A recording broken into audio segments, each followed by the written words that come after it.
You're listening to GeekWire from Seattle, Washington on Cairo Radio 97.3 FM and GeekWire.com. Hey everybody, it's time to get geared up. It's the technology gadget show from Gear Live and GeekWire. I'm Todd Bishop. And I'm Andrew Edwards. We are going to have a great show today. We're going to go over some of the latest technology news, but the highlight of the show coming up later on, we're going to be playing Super Mario Run from Nintendo. Right, brand new game just released this morning, but that might not even be the highlight. The highlight might be the fancy name you just came up with for this show. Geared up. That's right. We've got one finally. Yes. So thanks to everybody out there who made their submissions. In the end, it was sort of an internally generated name. Right. We'll have to come up with another prize and contest for you all later on. We've got plenty of contests that we can do. Exactly. We'll have stuff for you guys to win. But yes, so Super Mario Run, we'll get into that later. We're actually going to play it live on the show, especially if you're watching us on Facebook Live. You'll actually get to see it live. Feel free to send in questions, comments in the video feed below. But before we get into that, let's talk about some of the news of the week.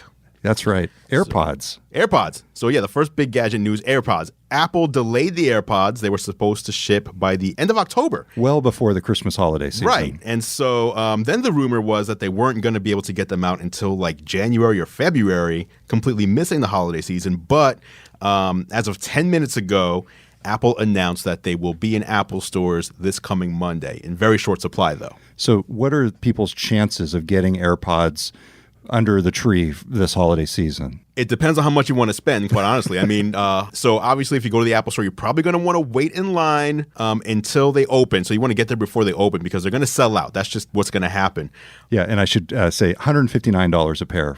But if you don't get them, it's going to be like anything else. Hatchimals and the NES Classic. Go on eBay or go on Craigslist, and if you're willing to pay up, you'll be able to get it. So for people who haven't been following this, obviously Apple took away the headphone jack in the iPhone 7, so this was them being courageous, as they said. It's all about courage here. What are the main benefits of the AirPods apart from there being no wires? Yeah, so the AirPods are completely wireless. So what that means is that not only are they not wired to your phone or your device, but they're also not wired to each other, which most Bluetooth headphones are wired to each other. So you have two separate Bluetooth devices that can act independently of each other, which is pretty unique. The pricing is also good, $159. Competing prices for similar devices that aren't as good are up to $300 for a pair. So you'll also have Siri built in, though. So you can actually tap on one of the earpods and talk to Siri. You can take one out if you want to have a discussion with someone and actually know to pause the music, put it back in, and it'll continue your music. So there's some cool innovation there. And also the pairing process is supposed to be much easier due to the new Apple W1 wireless chip that's built in.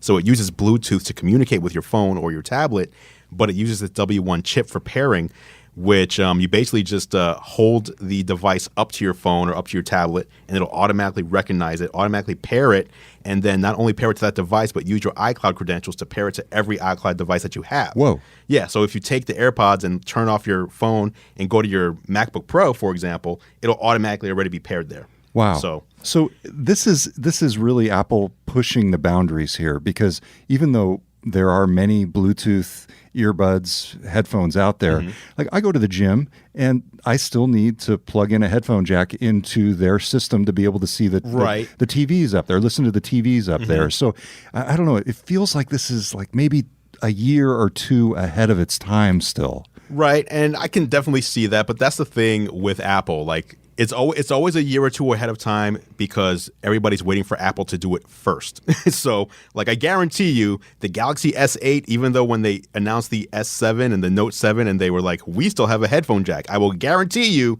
the S8 will not have one. So, and the only reason the S8 won't have one is because Apple went first and was quote unquote courageous enough, which in this case makes sense.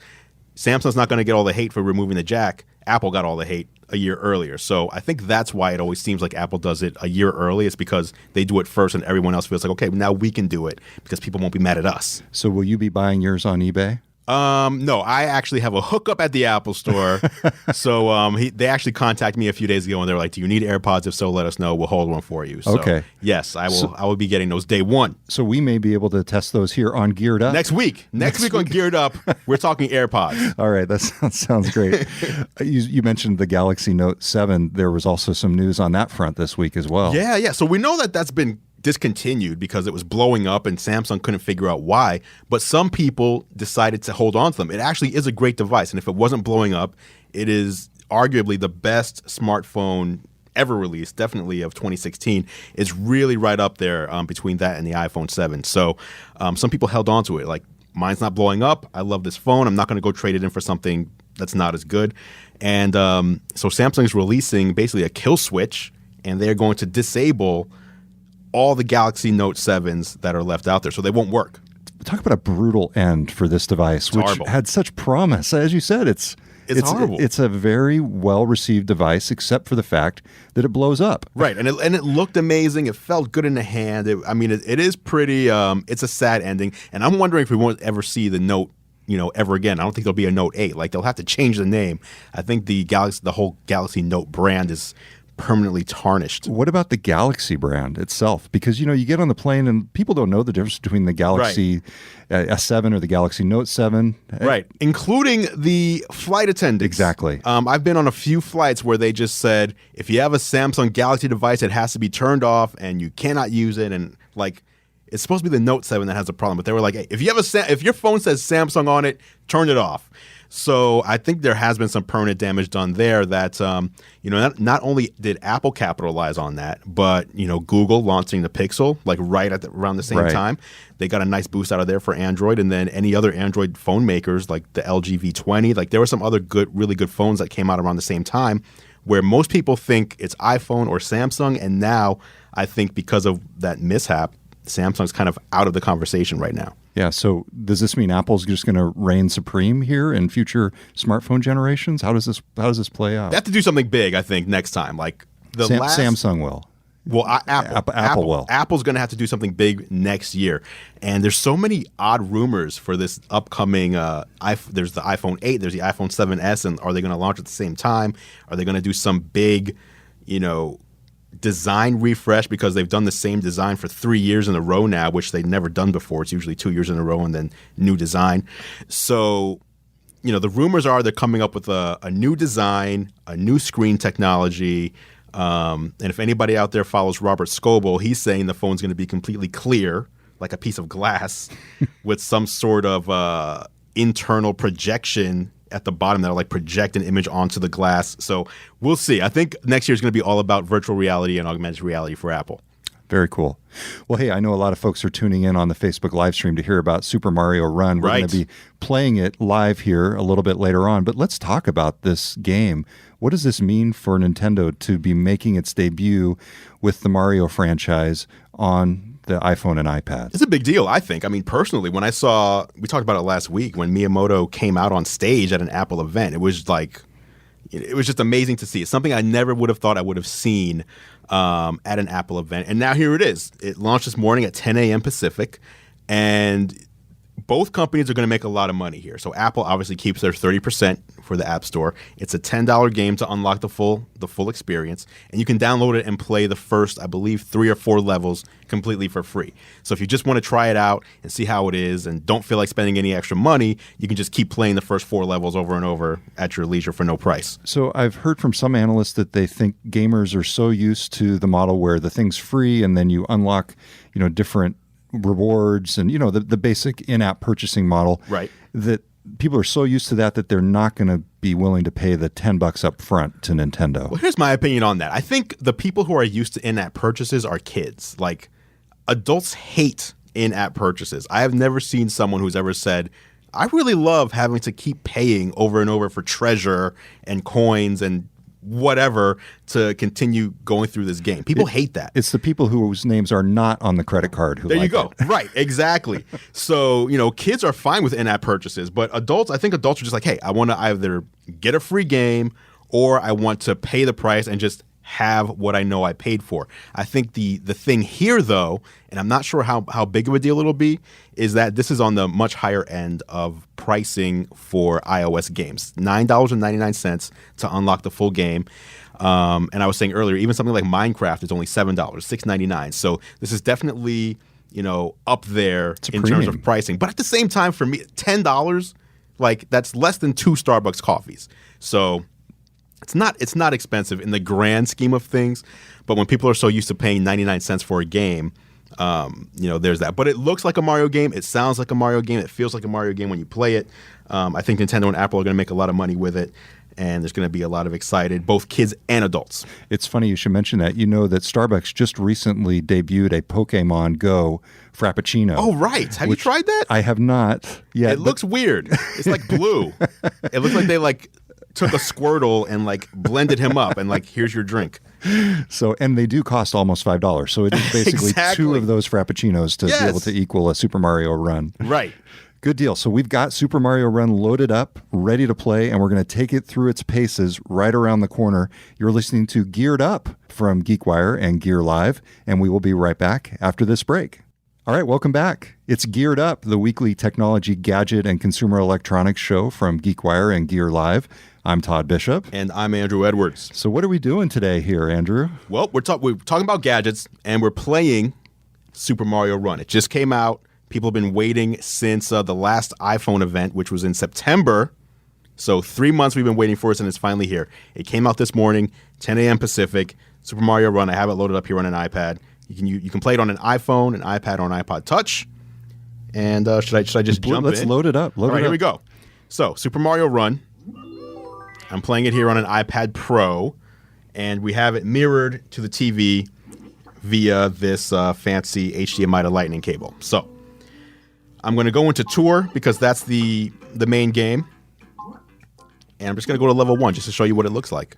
And again, you can download this right now and play it for free. So describe the dynamic here. Should I turn that down just a little bit? Yeah, go ahead and turn it down. Is it working? There we go. All right. So describe the dynamic for people who may not be seeing this on the podcast or the All radio. right. So basically what happens is Mario runs by himself. So when you see him running to the right, I'm not controlling that. The only thing I control is his jumping and the timing of the jumps. So anytime you see him jump into the air, that's me. Other than that, he runs by himself. And so it's up to you to determine your timing of how you think he should be jumping. And that's really it. So you have enemies, you got the power-ups, the pipes, all the stuff you're used to from Mario games is there, and it's your goal to get him to the end and get as high a score as possible, and that's really it. So it's endless running, so you don't get to control him going left or right unless you somehow jump off of a wall to go back, but he's always going to be trying to go towards the right. So that was it. That was level 1. I got 197 points. Got it. And so he's doing some automatic jumping there as well. Can you just explain what's going on there? Because that's different than people who are used to like Super Mario on a console. Yeah, I'll explain the automatic jumping. He's not really automatic jumping so much as he can hop over obstacles. But anytime he jumps into the air, all this right here is me. So what I'm doing right now is I'm just jumping all over the place. So I'll try to see if I can find a spot where he'll jump over an obstacle on his own. But even here, you see, he's stuck there. He's not doing anything until I tap the screen. And jumping is just as simple as tapping the screen. He'll lob over something that's in his path, but other than that, you really control the jumping. And you have to control the jumping with the momentum, and you have to time it correctly if you want to get the right item or hit the right enemy or jump over an enemy. So there is still some skill. A lot of these, they call these endless runners. A lot of these endless runner games don't really have much skill to them except for jumping over, things in your path. And this has a lot more to it than just that because there's the enemies, there's the stars, there's the coins. I don't know what just happened there, but here we So go. you went down a valley. You're sort of in a cavernous area right now. Yes. And he's going after the standard gold coins, the sort of the coin of the realm of Exactly. And there's the Mario gold coins, world. and then there's also these 5 pink coins per level. And so your goal for each level is to get a high score, but it's also to get all 5 of the pink coins that are there in that level. Gotcha. Okay. So, yeah. So overall, your impressions after playing this game, and I know you got a chance also to play it at the Apple Store. Yes. Did you beat the high score, by the way? I did, yeah. So in the Apple Store, the employees at the Apple Store in the back, they had a running sheet for their scores, and they were trying to see who would have the high score at the end of the week or whatever. And the Apple Store, they called me up and invited me to come by to take part. And so I went down there because definitely I wanted to get my hands on the game. And so let's see, the high score was 246, and I played a few times, and I got up to 299. Wow. So I definitely made it to the top of their list. I don't know how long that list had been going. I'm sure today, now the game is public, that my record is completely obliterated by someone else out there in the public. But for that 1 or 2 days in the Apple Store, I reign supreme. That fleeting, glorious moment. That's right. So overall, this is Nintendo's first real game for mobile. In a lot, No, and let me be real clear, for smartphone and iPad, because really the Game Boy and the Nintendo DS, those are mobile games. Yes. That said, for a standard smartphone and tablet platform, this is their first. What do you think? There's also Pokemon, which people think is a Nintendo game, but I wouldn't really count that one. It was essentially made by Niantic, right? And it was basically licensed from Nintendo by the Pokemon Company. Yeah, there's like a whole bunch of companies mixed in there. I consider this is Nintendo through and through. Exactly. Yeah. How'd they do? I think they did a great job. I mean, again, they don't want to cannibalize Mario from other platforms. That's number one. And number two, quite honestly, I've played so many mobile games where they try to put a controller on the screen, on this piece of glass that is a screen, so you have like your directional, but it just doesn't work. There's no buttons on here. So when you try to superimpose buttons and controls on a display like this, it doesn't work as well as it should. So I think Nintendo did the right thing here by actually embracing the platform as it is, which is it's a touch screen that doesn't have physical controls. There's no physical buttons on there. So with that, at that price point, $10, it definitely introduces people to Mario. So I'm sure there's a lot of people out there who don't own a Nintendo, 3DS and don't buy $60 or $40 Mario games because they have an iPod Touch with 99-cent games or those in-app purchase games.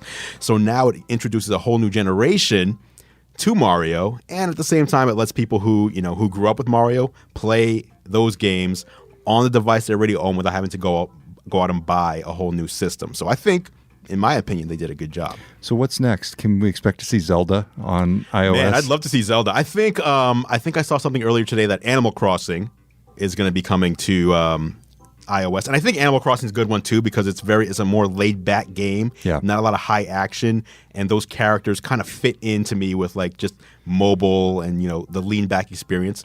I'd love to see a Zelda game. I don't know how.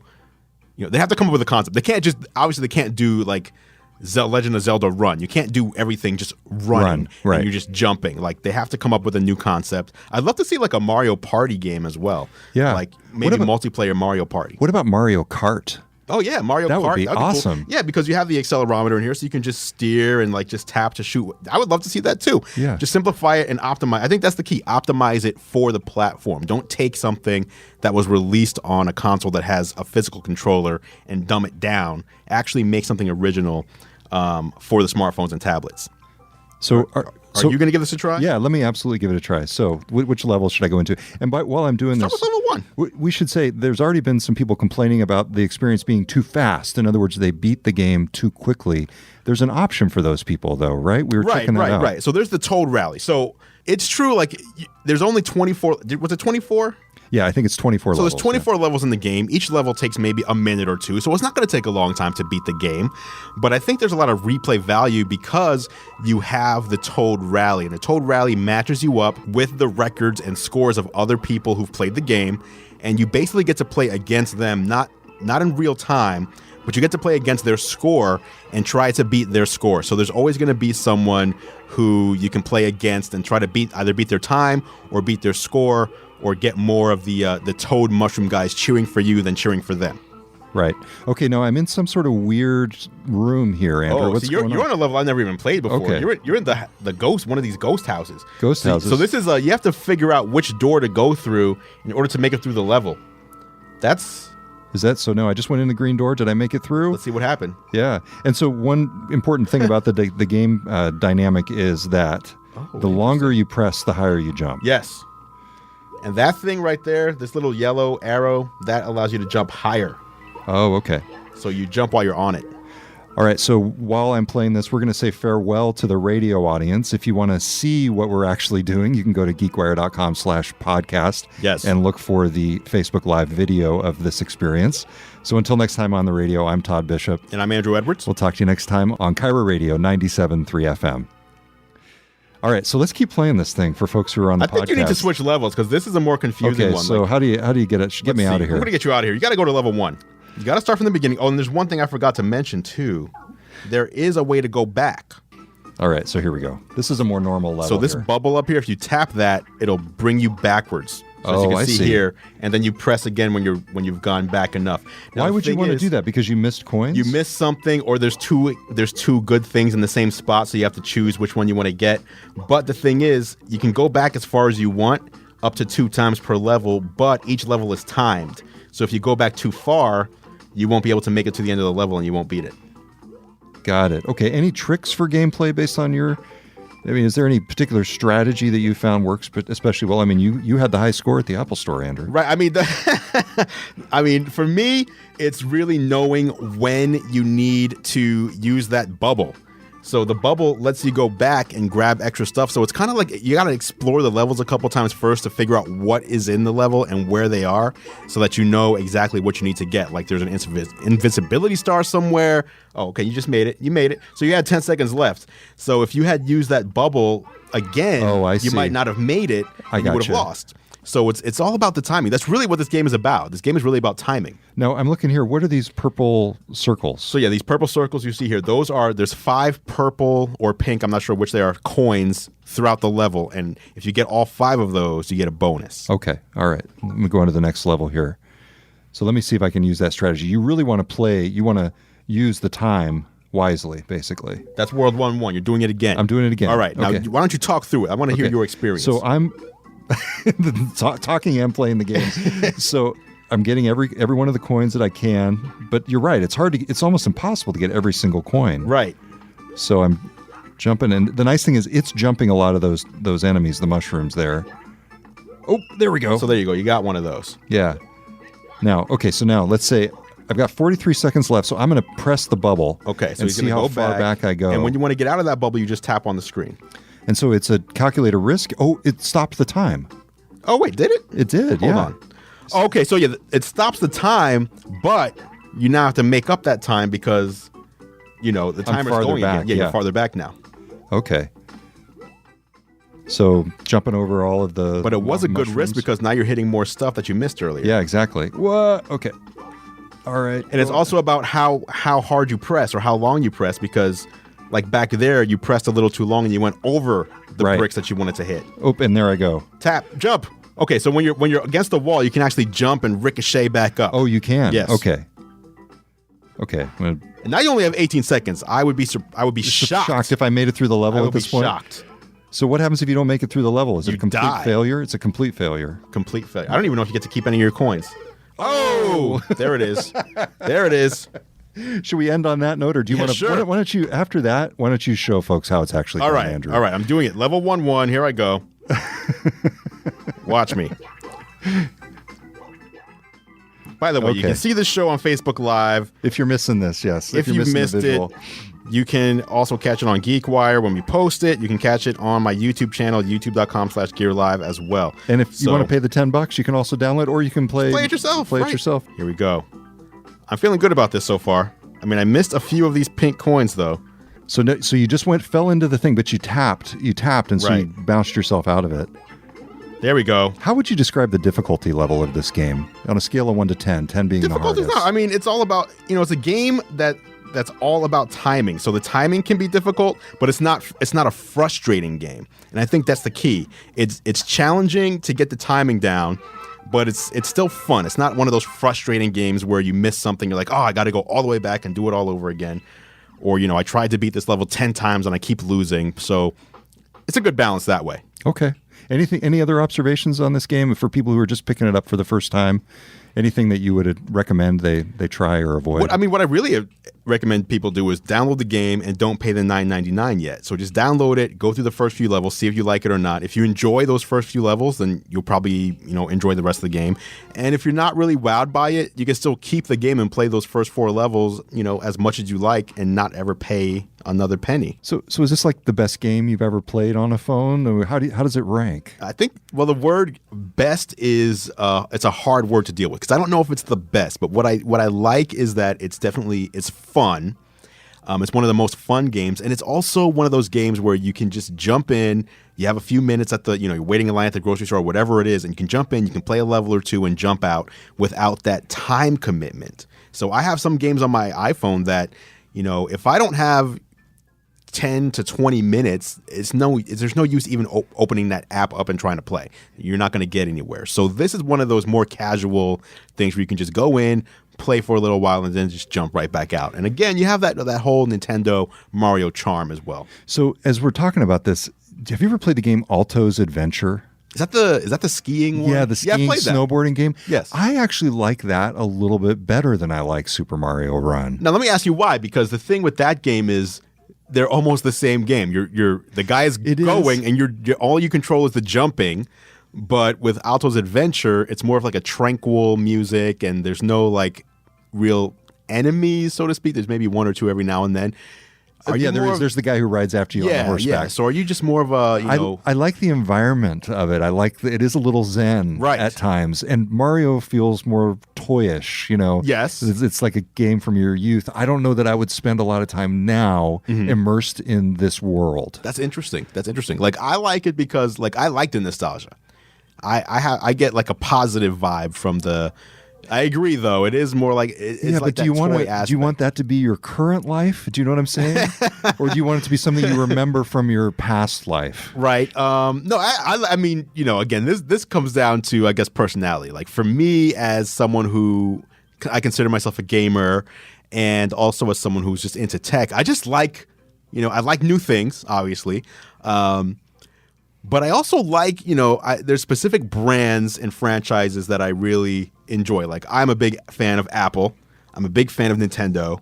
And this is obviously a marriage of those two, right? So I like seeing what may come in the future. And this isn't, for me, Super Mario Run isn't its own bubble thing. It's more of here's the start of something new. Where are they going to go from here? So, with that aspect of it has my attention and it makes me want to be like a part of it. And like, I want to see what they're doing. How are they, making this work in the new age of smartphones and tablets, and where are they going to go from here? It's good. All right. So that is Super Mario Run. Yep. $10 from Nintendo. The first real Nintendo game for smartphone platforms. That's right. The first of more to come. Absolutely. All right. Until next time on Geared Up, I'm Todd Bishop. And I'm Andrew Edwards. Have a good one, everybody.